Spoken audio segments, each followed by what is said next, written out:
Olá, alunos do quinto ano, estamos aqui para resolver o problema dessa semana. Probleminha que nós apresentamos na semana passada e que estamos agora solucionando, problema que vocês têm que entregar justamente nessa semana. E o problema diz que a editora Cruzeiro lançou uma biografia da cantora Jaqueline, que fez grande sucesso na década de 90 e 80, e por conta do consumo exagerado de drogas, dentre outros excessos, acabou por se afastar da vida pública, da vida artística, vivendo recluso em uma chácara no interior de Minas Gerais há quase 20 anos. Então vamos lá.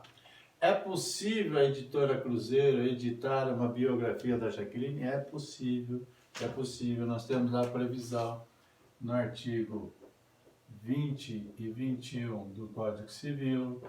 Nós temos previsão no artigo 5º, inciso, eu sempre confundo 10 ou 11 com 9, inciso 9 da Constituição da República Federativa do Brasil. Então, é perfeitamente possível, mas na frente nós vamos verificar um outro detalhe concernente a isso. E aí o que diz? Poucos dias após o início da venda dos livros e alguns dias antes de um evento nacional organizado para sua divulgação, por meio de oficial de justiça, a editora foi citada para responder uma ação de indenização por danos morais, cumulada com a obrigação de fazer, ajuizada por Jaqueline. Então, a Jaqueline, ela ajuiza uma ação de indenização cumulada com a obrigação de fazer contra a editora. Então, vamos lá. Perguntinha básica de sempre. A Jaqueline pode promover uma ação de indenização acumulada com a obrigação de fazer contra a editora? Sim. E onde está previsto isso? Está lá no artigo 814 do Código de Processo Civil, onde a gente vai falar lá, e a verificação 814 seguintes, né, evidentemente, do Código de Processo Civil, onde tem todas as questões relativas à indenização por obrigação, por uma ação de obrigação de fazer. Muito bem. No mesmo mandado, a editora foi intimada a cumprir decisão do juízo da primeira vara da comarca da capital do estado de São Paulo, que deferiu a antecipação de tutela para condenar a ré a não mais vender os exemplares, bem como recolher todos aqueles que já tivessem sido remetidos a pontos de venda e ainda não tivessem sido comprados, num prazo de 72 horas, sob pena de multa diária de R$50 mil. Então, vamos lá. A Jaqueline promove essa indenização com a obrigação de fazer, e a obrigação de fazer é justamente deixar de vender os produtos, então, recolher todos os que estão em pontos de venda e não promover mais a venda de nenhum, disso dentro de 72 horas, sob pena de uma multa diária de R$50 mil. O juiz pode? Perfeitamente, conforme prevê o artigo 300 do Código de Processo Civil, que fala da antecipação, da tutela de urgência. Então, antecipação dos efeitos da tutela, e no artigo 300 do Código de Processo Civil fala da tutela de urgência. Então, perfeitamente possível que o juiz possa deferir uma liminar nesse sentido. O que mais? A decisão acolheu os fundamentos da petição inicial, no sentido de que a obra revela fatos da imagem e da vida privada da cantora, sem que tenha havido sua autorização prévia, o que gera lesão à sua personalidade, nos termos do artigo 20 e 21 do Código Civil, e sem a imediata interrupção da divulgação, essa lesão se ampliaria e se consumaria de forma definitiva, revelando perigo e dano irreparável, risco, resultado útil do processo. Muito bem, vamos lá. Alegação de que não havia autorização prévia. Quando a gente lê o artigo 20 e 21 no Código Civil, eu sempre tenho dito para vocês, prestem atenção em ler o texto da lei, mas lê aquelas letrinhas. Eu sei, a letrinha é muito pequenininha, eu sei, tudo bem, mas tenha atenção de ler aqueles informativos que os códigos trazem, nos remetendo a outros artigos, nos remetendo a leis especiais, e neste caso específico, especificamente, nós temos a informação lá no artigo 20 e 21 de uma ADIM, uma ação direta de inconstitucionalidade, foi julgada pelo STF no ano de 2015, se não me engano é junho de 2015, deixa eu ver que eu tenho ele aqui, espera aí. 20, 21, isso, 26 de junho de 2015, em que o STF declara inexigível consentimento para a publicação de biografias. Dentre outras questões que foram abrangidas nessa ação direta de inconstitucionalidade, e a ação direta de constitucionalidade 4815, opa, peraí, não é minúsculo, é maiúsculo. É ação direta de inconstitucionalidade 4815 26, né? 26/6 de 2015, tá? Então, essa alegação cai por terra com o julgamento dessa ação direta de inconstitucionalidade pelo STF. Mas vamos seguir o que diz o problema, que é uma questão que nós vamos ter que abordar. A editora procura você como advogado, informando que foi intimada a decisão há 3 dias, mas o mandado foi juntado nos autos somente hoje. E hoje, eu estou considerando a data de hoje o dia que vocês receberam a atividade.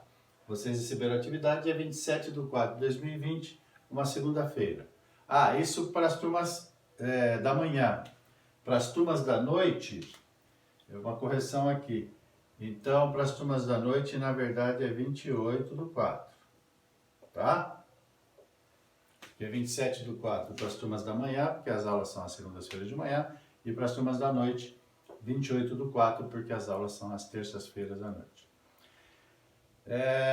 E que pretende dela recorrer, por entende que não se justifica a censura, a atividade para tratar de informações verdadeiras sobre a vida de uma celebridade e afirma que o recolhimento dos livros lhe causará significativos prejuízos, especialmente com o cancelamento do evento. Eles estão programados para fazer um grande evento do lançamento. Muito bem. O problema, uma biografia, segundo a autora, não autorizada, mas a gente já tem um julgamento de uma ação direta de inconstitucionalidade pelo STF, que não há exigibilidade da autorização.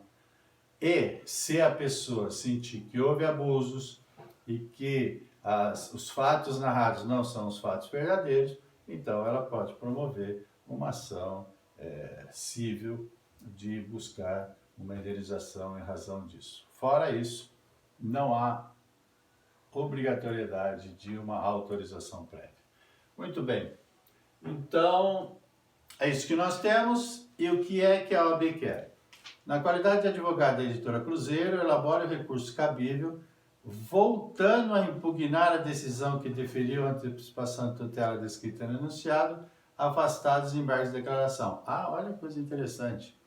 A OAB está dizendo que a editora Cruzeiro já apresentou um embargo de declaração. E esses embargos de declaração foram recebidos, pelo que está aqui, mas a eles não foi dado provimento. Então, onde eles já buscavam impugnar essa decisão, embora o embargo de declaração ele não tenha efetivamente esse condão de alterar a decisão. Ele pode, sim, tratar uma contradição, um erro material, uma omissão, enfim, algumas daquelas questões previstas, mas é muito difícil. Nós temos o que nós chamamos de efeitos infringentes, de que seja dado aos embargos de declaração os efeitos infringentes. Então, de toda forma, já tinha sido apresentado os embargos de declaração, que é um tipo de recurso, e agora já havia sido intimado para que a decisão estava mantida. Então, portanto, nós temos que apresentar um recurso. É importante, importantíssimo, nós darmos uma olhada quando ele fala aqui, ó, a decisão acolheu os fundamentos da petição e tal. Que decisão é essa? Essa é a questão. Que é quando o juiz determina o recolhimento, né? Isso que eu falo aqui, ó. Isso. Seja a sua lesão e tal, sem que dê a tua opção. Tá? E é aquela questão que a gente tem falado nas nossas aulas, eu tenho insistido. Que decisão é essa? Decisão judicial, onde eu vou? Lá no artigo 203 do Código do Processo Civil. Então, lá no artigo 203, que é aqui a hora que o juiz determinou, eu preciso saber se a decisão é aquela prevista no parágrafo 1º, que é a sentença, aquela prevista no parágrafo 2º, que é a decisão interlocutória, aquela prevista no parágrafo 3º, que é o despacho, e aquela prevista no parágrafo 4º, que são os atos ordinários. Não é sentença porque o juiz não pôs fim ao processo, ele simplesmente mandou recolher os livros e que não fosse possível mais nenhuma venda. Ele não acabou com o processo, ele não determinou que quem ganhou, quem perdeu, que tipo de indenização era feita, nem nada. Então, ele decide sobre o que nós chamamos de um incidente processual. Ele decide sobre uma questão específica do processo. E é, então, o que nós chamamos de decisão interlocutória, artigo 203, parágrafo 2º do CPC. E aí, de decisão interlocutória, a gente já vem aqui para o final, cabe o recurso de agravo de instrumento previsto no artigo 1015. Aí nós vamos ter um inciso aqui que nós já vamos falar do Código de Processo Civil. Ok, muito bem. O que mais? Tese. Vamos lá. Então, lembrando, o que é tese? Tese não se confunde com o nome da ação. Tese é aquilo que nós queremos como advogados do nosso cliente. No nosso caso aqui, nós somos clientes da Editora Cruzeiro. O que a gente quer? Eu uso o que está escrito aqui na própria OAB. Ó. Vamos voltar um pouquinho aqui. Ele quer impugnar a decisão que deferiu a tutela. Ó, então isso aqui é interessante. Ó. Impugnar a decisão que deferiu a tutela. Então, essa é outra coisa que a gente tem conversado bastante em sala de aula. As respostas não podem ser genéricas.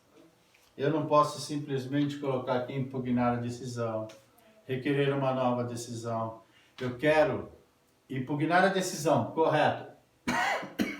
Qual é essa decisão? Essa aqui. Eu quero impugnar que decisão? A decisão que determinou a retirada dos livros e o impedimento de venda dos livros. Então eu quero que a Editora Cruzeiro tenha a liberdade de poder vender os seus livros, de poder expor os seus livros. Então isso é importante. É importante. Vou até rever aqui quando ele fala qual é a decisão. Olha lá, não mais vender exemplares, bem como recolher todas as coisas. Então, impugnar a decisão. Então, eu quero impugnar a decisão de venda e recolhimento dos livros. Então, eu preciso explicar.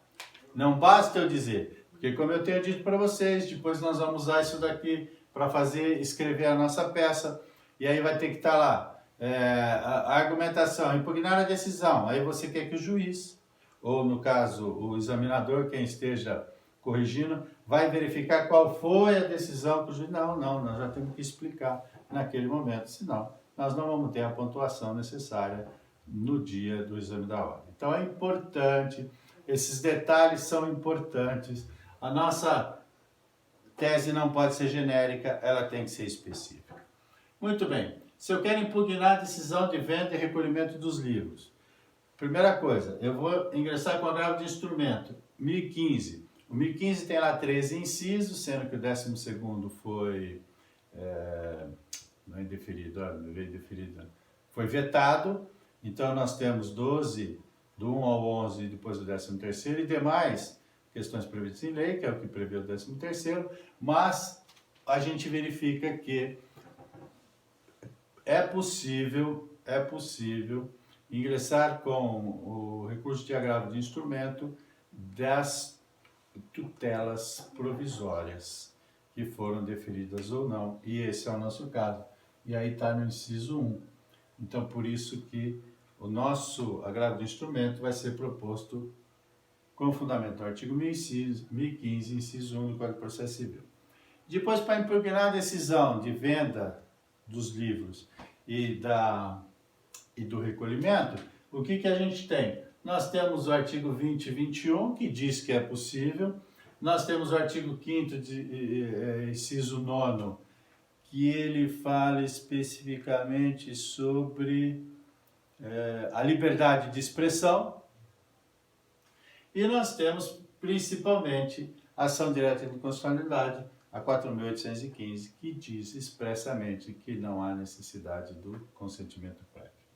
Então, aqui nós vamos ter tudo que a gente já tem aqui. Vamos pôr aqui 20 e 21 no Código Civil. O que mais que a gente falou aqui? O artigo 5º.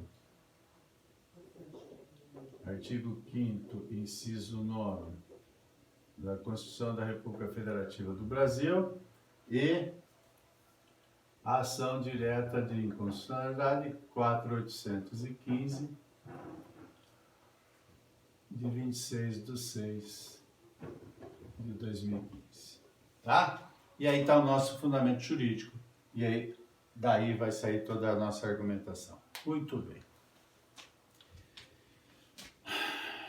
Quem que é o juízo competente para que eu possa endereçar a minha peça de interposição? Lembrando que todo recurso, todo e absolutamente todo recurso, é apresentado em duas peças: peça de interposição e, na sequência, as peças das razões do recurso. Peça de interposição. Para quem vai o agravo? Não preciso decorar. Está lá no artigo 1016 do Código de Processo Civil. Vamos pegar ele aqui, para eu ler direitinho o que ele fala. 1016, está aqui. O agravo será dirigido diretamente ao tribunal competente por meio de petição. Então, não precisa decorar, não precisa nada, está no código. Vocês vão ter o código no dia. Então, a competência é o Tribunal de Justiça. E aí, da onde? Onde é que essa ação foi proposta? Vamos ver. Deixa eu verificar onde é que ela foi proposta. Primeira Vara Civil da Comarca da Capital do Estado de São Paulo. Então, se ela foi proposta em São Paulo, Tribunal de Justiça de São Paulo. Tá? Fundamento jurídico, artigo 1016 do Código de Processo Civil. Ok? Então, aí está a solução do nosso problema. Agora, falta uma questão, que é a data. Qual é a nossa data? Muito bem. Para os alunos da turma da manhã, em que a data da juntada do mandato foi no dia da aula semana passada, dia 27, então nós vamos considerar dia 27 o dia da juntada do mandato. E, portanto, os prazos começam a contar no dia imediatamente superior. Não é da data da intimação, e sim da data da juntada do mandato. Muito bem. Então, se juntou no dia 27, vai começar no dia 28. Ok. Vamos separar o que nós não temos aqui. Sábado e domingo. Dia 1º de maio. Aqui é abril, mas aqui já é maio. 1º de maio é feriado. Depois não temos outros feriados. Então, 1, 2, 3, 4, 5, 6, 7, 8, 9, 10, 11, 12, 13, 14, 15. Então, para as turmas da manhã, a data é 19 de maio de 2020. E para as turmas da noite? As turmas da noite, a data da juntada do mandado é dia 28, e se juntou dia 28, começa no dia seguinte, 1, 2, 3, 4, 5, 6, 7, 8, 9, 10, 11, 12, 13, 14, 15. Para as turmas da noite, a data é 20 de maio de 2020. Ok? Está aí mais a solução do problema, a nossa luzinha aqui na cozinha da minha casa. O Matheus é o nosso Regra 3, o nosso cameraman, e espero amanhã, na turma da manhã. Depois, na terça-feira à noite, estaremos online. Vamos postar esse vídeo aula. Estaremos online para tirar qualquer dúvida com vocês e espero poder estar encontrando com vocês o mais breve possível. Um grande abraço e até semana que vem.